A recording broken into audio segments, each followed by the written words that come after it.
दररोज कांदे लसूण पेस्ट किंवा मसाला वाटायची गरज नाही. फक्त 15 दिवस टिकणारं वाटण तयार करा आणि मग फक्त 10 मिनिटात कोणतीही अशी झणझणीत भाजी बनवा. मी आज तुम्हाला सोयाबीनची भाजी बनवून दाखवते. सर्वात महत्त्वाचा पालेभाजी किंवा कडधान्य देखील बनवू शकतात. चला तर मग रेसिपीला सुरुवात करूया. मी इथं मीडियम आकारचा कांदा घेते, त्याला बारीक रफली कट करून घ्यायचं आहे. अर्धा टमॅटो घेते. टमॅटो जास्त मोठा आहे त्यासाठी मी अर्धाच वापर करते. टमॅटोला पण छान बारीक कट करून घ्यायचं आहे.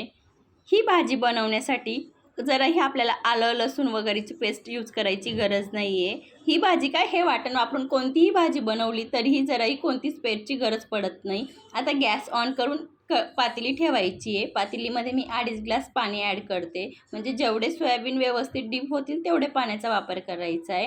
इथं मी पाव चमचा नमक वापर करते. सोयाबीनला छान टेस्ट येईल त्यासाठी नमक आवर्जून घाला सोयाबीन उकळताना. आता त्या पाण्यामध्ये आपल्याला 1 वाटी सोयाबीन ॲड करायचे. आता सोयाबीन छान भिजेपर्यंत व्यवस्थित पाण्याला हलकी उकळी येते तोपर्यंत आपल्याला गॅसची फ्लेम ऑन ठेवायची आहे. बघू शकता सोयाबीन छान पद्धतीने भिजून झालेले आहेत आणि अगदी डबल झालेले आहेत. बघू शकतात. आता मी वरून थोडं गाढ पाणी ॲड करून आता सोयाबीन आपल्याला छान पद्धतीने पिळून घ्यायचं आहे. याच्यामध्ये जराही पाणी वगैरे ठेवायचं नाही आहे. बघू शकतात. आता परत गॅसकडे वळूया. गॅस ऑन करून इथे मी 2 चमचा तेल घेते. पाव चमचा मोहरी छान तडतडायला लागली की याच्यामध्ये आपल्याला पाव चमचा जिरं ॲड करायचं आहे. जिरं पण छान तडतडायला लागलं की याच तेलामध्ये आपल्याला आता बारीक कट केलेला कांदा आणि टमॅटो ॲड करायचा आहे.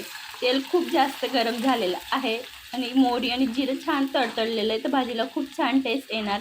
तर आता त्याच तेलामध्ये कांद्याला पण छान मिनिटभर फ्राय करून घ्यायचं आहे. बघू शकतात. कांदा हलका सॉफ्ट झाला की याच्यामध्ये आपण कट केलेला टमॅटो पण ॲड करून घेऊया. आता टमॅटोला कांद्याला सर्व साहित्य व्यवस्थित परतवून घ्यायचं आहे. अगदी सॉफ्ट होतो तोपर्यंत. जर कांदे आणि टमॅटो छान परतले की खाताना अगदी कचकणी लागत नाही आणि भाजीला खूप छान थिकनेस येतो किंवा व्यवस्थित साहित्य अगदी बारीक दिसतं. जराही जाडसर वगैरे दिसत नाही. टमाटे कच्चे वगैरे लागत नाही खाताना. त्यासाठी व्यवस्थित तेलामध्ये हलके सॉफ्ट होतात तोपर्यंत छान परतवून घ्यायचं आहे. त्याच्यानंतर मी चवीनुसार नमक ॲड करते. इथं नमक काळजीपूर्वक वापरायचं आहे. आपण सोयाबीन गरम पाण्यात उकळताना पण नमकचा वापर केलेला आहे. त्यासाठी इथं मी अगदी कमी नमक वापरलेलं आहे. अगदी चवीनुसारच वापरायचं आहे. आता आपण जे वाटण वापरणार आहोत ते वाटण 1 चमचाच ॲड करायचं आहे. याच्यामध्ये आपल्याला जराही आलं लसूण मिरची किंवा कोणतीही पेस्ट न वापरता फक्त हे वाटण 1 चमचा वापरायचं आहे.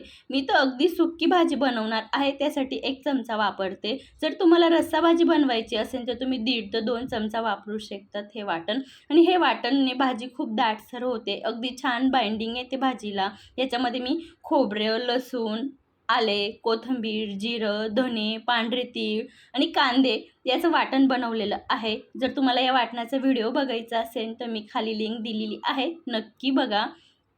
आणि या वाटणाने भाजी अगदी 10 मिनिटात होते आणि जास्त मसाल्यांची गरजही पडत नाही. मी तर 1 चमचा लाल तिखट, अर्धा चमचा धनाजिरा पावडर, चिमूटभर गरम मसाला आणि पाव चमचा घरगुती लाल तिखट आणि हळद हे सर्व आता तेलमध्ये छान परतवून घ्यायचं आहे. मी याच्यात जास्त मसालेही वापरलेले नाही आहेत तरी ही भाजी खूप चविष्ट होते आणि खूप झणझणीत होते.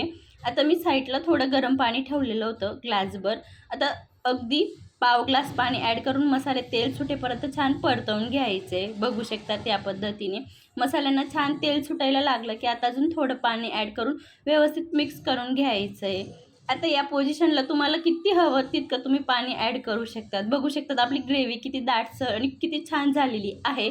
आता जे आपण सोयाबीन भिजवलेले होते आणि ते पिळून पण घेतलेले होते आता ते ॲड करून घेऊया. बघू शकतात. आणि जर तुम्ही याच्यामध्ये ह्या ग्रेव्हीमध्ये शेवसुद्धा ॲड करू शकतात. या पद्धतीने शेवभाजी देखील बनवू शकतात. हवं तुम्हाला तर तुम्ही कडधान्य किंवा पालेभाज्या रस्सा भाज्या सुक्या भाज्या कोणत्याही भाज्या बनवू शकतात हे वाटण वापरून. आता सोयाबीनला छान मिक्स करून घ्यायचं आहे. बघू शकतात अगदी मसाले व्यवस्थित कोट होईल इतपत व्यवस्थित मिक्स करून घ्यायचं आहे. मी आता वरून अजून थोडं पाणी ॲड करते. मी सुरुवातीपासून तर शेवटपर्यंत 1 ग्लास पाण्याचा वापर करते. तुम्हाला रस्सा भाजी बनवायची नॉर्मल रस्सा बनवायचा असेल तर तुम्ही तुमच्या आवडीनुसार पाणी कमी जास्त करू शकतात. आता मी 5 मिनिटं झाकण ठेवून वाफ काढून घेणार आहे. इथं आपली सोयाबीनची भाजी बनवून तयार झालेली आहे. टिफिन बॉक्ससाठी किंवा तुम्ही दुपारच्या जेवणासाठी किंवा रात्रीच्या जेवणासाठी भात चपाती भाकरसोबत खाऊ शकतात. आजची रेसिपी जराही आवडली असेल तर प्लीज चॅनलला सबस्क्राईब करा. अशाच मस्त जबरदस्त रेसिपीसोबत भेटूया. तोपर्यंत धन्यवाद.